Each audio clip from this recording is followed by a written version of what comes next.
one of the most explosive offenses in college football history. Three First rounders. But Marcus Freeman, he kind of had some up and down, six early starts. I mean, he loses to Marshall, and I think he lost to someone else. First year was bumpy. That first year was bumpy. Lost to now Marshall, lost to Louisville this last year. Notre Dame's also recruiting a lot better with Marcus Freeman than they did with Brian Kelly, substantially better. I think they respect Marcus Freeman more than they do Brian Kelly. We watched him grow up as a coach in real time from his first year to now. My fourth takeaway on my list of takeaways is Marcus Freeman greater than sign BK, Brian Kelly. And I think it's fair to say that now. LSU fans have been high on Brian Kelly. I would say I've never been low on him. His resume is very good. It stacks up with most people. And yet, who did I bring up last week on my hot seat? I said James Franklin. Why did I do it? Because of the way he skates by on beating the teams that are equal to or below him.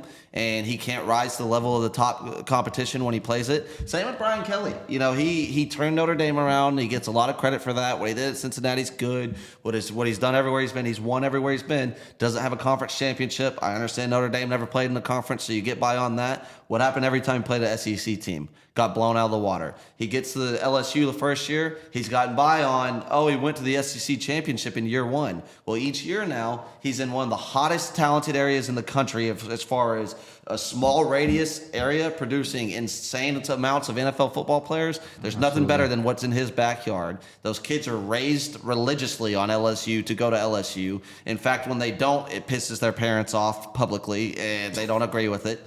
There's been multiple instances where that's happened. And look, at the end of the day, that's 5 straight losses in week one. Since they won that national championship, LSU hasn't won a week one game.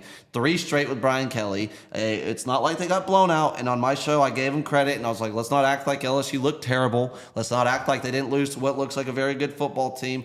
But again, you lost a premier game to start the season. Once again, you aren't able to finish. And what does he always do? He points the finger at everybody else. He's a weird guy. He points the finger at everybody else. You can tell nobody likes him. He blames his quarterback. He throws his quarterback under the bus, who played great, by the way. Yeah, didn't make weird. A play or two.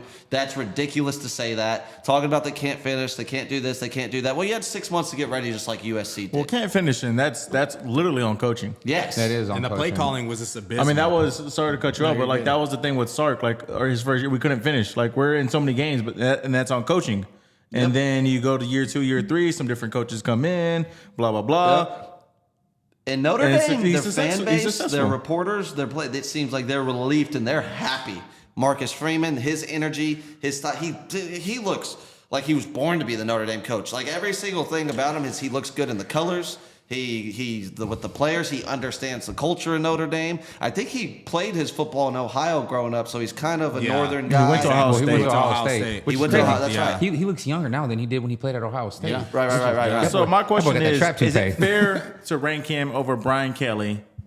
Yes, it's his year 3, so I guess it just depends what happens this year. It's a long season. I think we do think, yes, we can all agree that they are going to go to the college football playoff. But is it fair to rank him above Brian Kelly, even though he's been to multiple college football playoffs with Notre Dame? I'm going to say the only reason that BK went is just simply because their defense was so adequate, because Marcus Freeman was their regardless, defense. He still went. No, I mean 100%. Well, and it's but Notre it's a two-way Dame's game. schedule too. I mean, back in the day, when they would go, and then they went to the national championship too.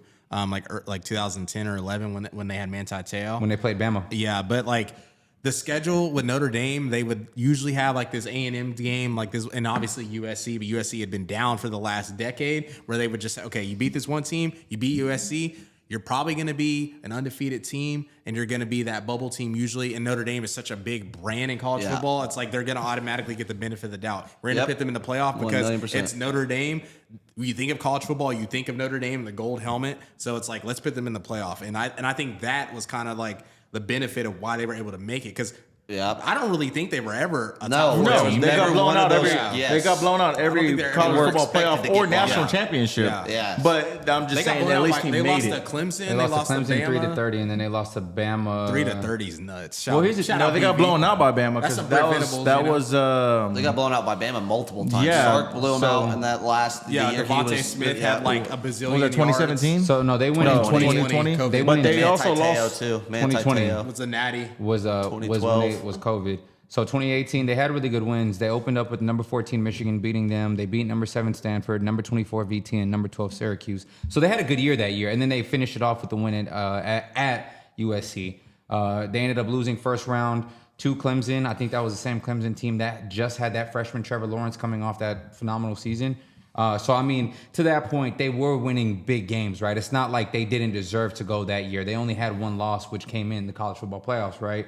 The second year, which was in 2020, to y'all's point, came with one loss at the end of the season, the regular season, which was against number 3 Clemson. Remember, they joined the ACC for that year because of COVID. So they win the ACC. The year DJ threw for 400 yards in a game. Which is crazy. So they beat DJ. Then they lose to Trevor Lawrence in the second matchup. That's what I said. That's that Garrett Gilbert effect right there. So they end up going to the playoffs, and then they lose to Alabama. They had a better game against Alabama than they had against Clemson when Trevor Lawrence played 2 years prior, because that's when they lose 14-31 against Alabama. Both games took place at AT&T Stadium. And I think Marcus Freeman can very quickly surpass whatever success he had like just this year. I think he could get to the semifinals or even the national championship game, depending on who his playoff matches are. I don't think there's anybody that's going to blow them out. The defense is too sound, too good. And Riley Leonard's a winner. He's better than any of those quarterbacks that Brian Kelly had. And on the flip side of that, with Brian Kelly, he's in the SEC. So Kirby Smart, Steve Sarkisian, Lane Kiffin, all of these, Brent Venables, all of these coaches in the SEC, it's steep competition to where LSU, that fan base, if you look around and people are surpassing him, Hugh Freeze. Far-fetched, but even then, Vanderbilt. Even Missouri, Drinkwitz, like there's Mark good, Stoops, there's deep. great Kentucky, coaches yep. across Josh the Heupel. board. Yep. Heupel. Tennessee, yep. And young coaches that aren't going anywhere anytime soon, building programs with money behind them.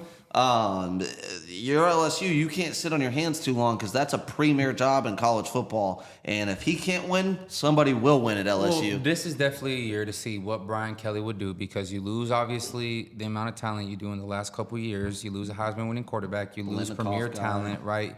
I mean, we're gonna see what he's made out of, because he doesn't have Notre Dame to save him, right? He had great defenses, and to your point, the first year they go to the playoffs, they have Brandon Wimbush as their quarterback. The second year, they have Ian Book. So to your point, they absolutely have a better quarterback. Riley Leonard is their guy, and he looked more than capable of beating an SEC defense, whether he had to get it on the ground or through the air. So, I mean, to y'all's point, He's a winner. Yeah, he's a gamer. He's a winner. To y'all's points, man, it's really just a matter to see what happens this year with LSU and whether or not Brian Kelly can have a bounce back year, because again, they've lost every single opener now the last 4 years. What, they have easy game then a hard game, right? Yeah, they played Nichols, I think. No, it's like 2 easy games and a hard game. Who, A&M? No, LSU. LSU? Oh, LSU. Yeah, they play Nichols, and they play South Carolina, I think, like week 2 or 3. So they play Nichols next week, and then the week after is week South 4 Carolina. or 5. Yeah. Nope. Then That's they week play 6 that they play Ole Miss. Ole Miss. So they realistically should be. They should be 4-1 by the time they play Ole Miss. They have to be. They have to be. They have to be. You know. If they're 3-2, there's a lot of questions that are going to be asked. All right, so now